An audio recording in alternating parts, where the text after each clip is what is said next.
গোটা দেশের দিকে তাকিয়ে দেখুন, তিনটা নির্বাচন হয়ে গেছে। প্রত্যেকটি নির্বাচনেই তারা তাদের দলকে ক্ষমতায় নিয়ে আসার জন্য অনেক কৌশল করেছে। নির্বাচনী ব্যবস্থাকে ধ্বংস করে দিয়ে তারা একতরফা নির্বাচন করার ব্যবস্থা করেছে। প্রথমে করেছে ভোটারহীন 154 জনকে আপনার নির্বাচিত ঘোষণা করে দিয়ে একটা পার্লামেন্ট গঠন করেছে। 18তে তারা নির্বাচনের আগের রাত্রে সমস্ত কেন্দ্রগুলো দখল করে নিয়ে তারা ভোট দিয়ে সেদিন আমার সরকার গঠন করেছে। আর এইবার তারা 24 তারিখে আমরা নির্বাচন বর্জন করেছি। তারা যখন কোনো প্রার্থী পায় না, নিজেদের মধ্যে প্রার্থী সৃষ্টি করে তারা দামি ইলেকশন করেছে। বন্ধুগণ, এই হচ্ছে তাদের গণতন্ত্রের নমুনা। এইভাবে তারা গণতন্ত্রকে ধ্বংস করে দিয়েছে। বন্ধুগণ, আপনাদের ত্যাগ এটা অবশ্যই আজকে এই দেশের গণতান্ত্রিক ইতিহাসে স্বর্ণাক্ষরে লেখা থাকবে, কিন্তু এটাই এখন পর্যন্ত পর্যাপ্ত নয়। আমাদেরকে রাজপথে আরো তীব্র তীব্র তীব্র আন্দোলন করে তুলতে হবে। বন্ধুগণ, আমরা জানি, বারবার করে আমরা বলেছি, আমাদের কবিরা বলেছেন যে মানুষের মৃত্যু হয় একবার দুইবার না। শেক্সপিয়ার তার কবিতার মধ্যে বলেছিলেন, cowards die many times before their death, but of all the wonders it seems to be most strange that man should die out of fear. ভয়ে মারা যাওয়ায় কোনো পৌরুষ নেই। ভয়ে মারা যাওয়ার চাইতে আসলে সাহস করে প্রতিরোধ করে তোলাই হচ্ছে একমাত্র কাজ। বন্ধুগণ, আজকে বারবার আমাদের কথা বলতে হচ্ছে এই জন্যে যে আজকে এই পরিবর্তন যে নিয়ে আসে, এই পরিবর্তন কিন্তু শুধুমাত্র আমাদের মতো বয়সী লোকজনদের দিয়ে আসে না। পরিবর্তন আসে তরুণ যুবক শ্রেণীদের মাধ্যমে। তাই আজকে আবারও বলতে চাই যে আজকে এই সরকার এই দেশকে ধ্বংস করে দিয়েছে। এই আমেরিকার সরকার একটা দখলদারি সরকার। এরা কোনোমতেই জনগণের কোনো ম্যান্ডেট পায়নি। তারা একদিকে বাংলাদেশের রাজনৈতিক কাঠামো ধ্বংস করেছে, অন্যদিকে তারা অর্থনৈতিক কাঠামোকে ধ্বংস করে দিয়েছে। এই যে আমার অনেক ভাই আজকে রিক্সার উপরে দাঁড়িয়ে আছেন, এরা এখন 3 বেলা খেতে পান না ঠিক মতো। প্রতিদিন তাদের ঘরে যে খাবার নিয়ে যেতে হয়, সেই খাবার থেকে অপর্যাপ্ত খাবার, তারা তেল, লবণ, চাল, ডাল কিনতে তারা হিমশিম খেয়ে যাচ্ছেন। ভয়ঙ্কর ভাবে সেই মুদ্রাস্ফীতি হয়েছে, জিনিসপত্রের দাম বেড়ে গেছে। কেউ চিকিৎসা পায় না। শিক্ষার ব্যবস্থা ধ্বংসের দিকে নিয়ে গেছে। আজকে অর্থনীতিকে, ব্যাংকগুলোকে লুটপাট করে তারা আজকে বিদেশে টাকা পাচার করে দিচ্ছে। তার প্রতিদিন খবর কাগজে আপনারা দেখছেন তাদের সরকারি কর্মকর্তা এখন বের হয়ে আসছে। সেনাবাহিনীর সাবেক প্রধান আমরা চিন্তা করতে পারি না, সে আজকে দুর্নীতির সঙ্গে জড়িত, গণতন্ত্র ধ্বংস করার সঙ্গে জড়িত। আজকে অবিশ্বাস্য লাগে যখন দেখি পুলিশ বাহিনী প্রধান সাবেক, তেনার হাজার হাজার কোটি টাকার মালিক সে। National board of revenue NBR তার একজন কর্মকর্তা কয়েক হাজার কোটি টাকার মালিক।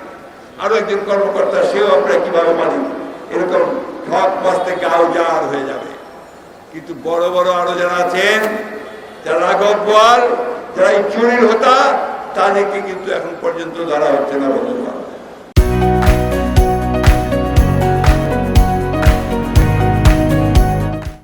বন্ধুগণ, আজকে এই দেশ এই আওয়ামী লীগের হাতে, এই বর্বরদের হাতে, এই লুটেরাদের হাতে একটু নিরাপদ নয়।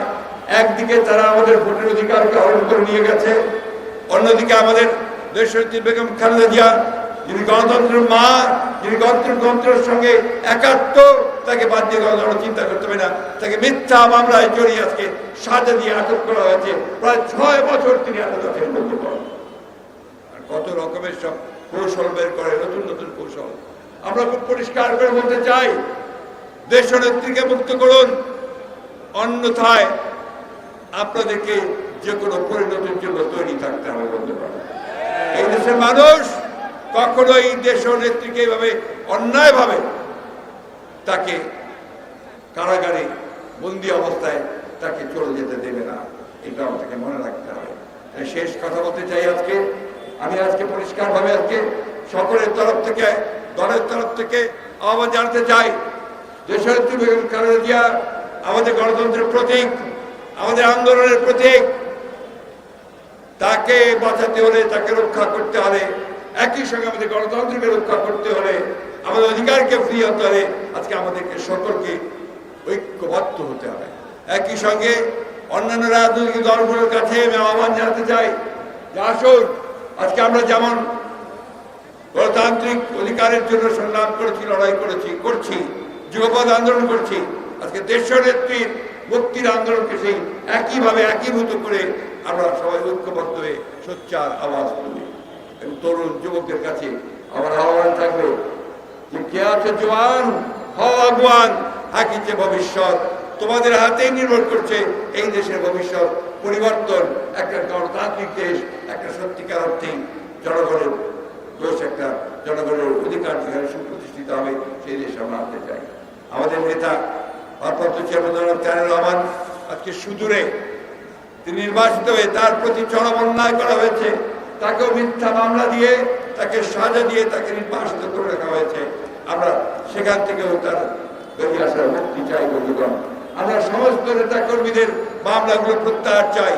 আমরা আমাদের সমস্ত যারা মারা গেছে তাদের প্রতি ক্ষতিপূরণ চাই। আমরা বন্ধুগণ, আমি বক্তব্য দীর্ঘ করবো না, আমি শেষ করতে চাই এই কথা বলে। বন্ধুগণ, বারবার সময় আসে না, সুযোগ আসে না। আজকে সমগ্র জাতিকে ঐক্যবদ্ধ করে আমাদেরকে সেই সামনের দিকে এগিয়ে গিয়ে এই ভয়াবহ দানব যে আমাদের দলকে ধ্বংস করছে, দেশকে ধ্বংস করছে, আমাদের গণতন্ত্রকে ধ্বংস করছে, স্বাধীনতাকে ধ্বংস করছে, তাকে আমাদেরকে নিশ্চিন্ত করতে হবে। চুক্তি করেছে, আমি শেষ কথা বলি, ভারতের সঙ্গে চুক্তি করেছে। এই চুক্তিকে তারা বারবার করে, আমরা শুধু নই, আজকে দেশে যারা আইন বিশেষজ্ঞ আছেন, পানি বিশেষজ্ঞ আছেন, তারা সবাই বলছেন এটা বাংলাদেশ বিরোধী, স্বার্থের বিরোধী। আমরা পানি চাই, আমরা আমাদের অধিকার চাই, আমরা অভিন্ন 154টা নদীর পানি আমরা চাই, আমরা সীমান্তে হত্যা বন্ধ চাই, আমার যে সমস্ত সমস্যা আছে সেই সমস্যাগুলোর সমাধান চাই। তা না করে এই সরকার তারা সব কিছুই মিলিয়ে দিয়েছে। শেখ হাসিনা আজকে গর্ব করে বলছেন যে আমি তো কানেক্টিভিটি দিয়ে দিয়েছি, তাতে কি হয়েছে, সবাই দেয়। আপনি তো সব সময় দিয়ে দিয়েছেন। এর আগে আপনি বলেছিলেন যে আমি তো উজাড় করে দিয়েছি। আপনি তো উজাড় করে দিয়েছেন, আমরা বাংলাদেশের মানুষ কি পেল, বাংলাদেশের মানুষ এখান থেকে কি পেয়েছে? বাংলাদেশের মানুষ পেয়েছে ঘৃণা, বাংলাদেশের মানুষ পেয়েছে তার অধিকারকে হরণ করা, বাংলাদেশ মানুষ পেয়েছে তার যে সমস্ত সম্পদগুলো আছে সেগুলোকে লুণ্ঠন করবার জন্য আরো পথ তৈরি করা। তাই বন্ধুগণ, আমাদের সামনে কোনো বিকল্প নেই। এই সরকার থাকা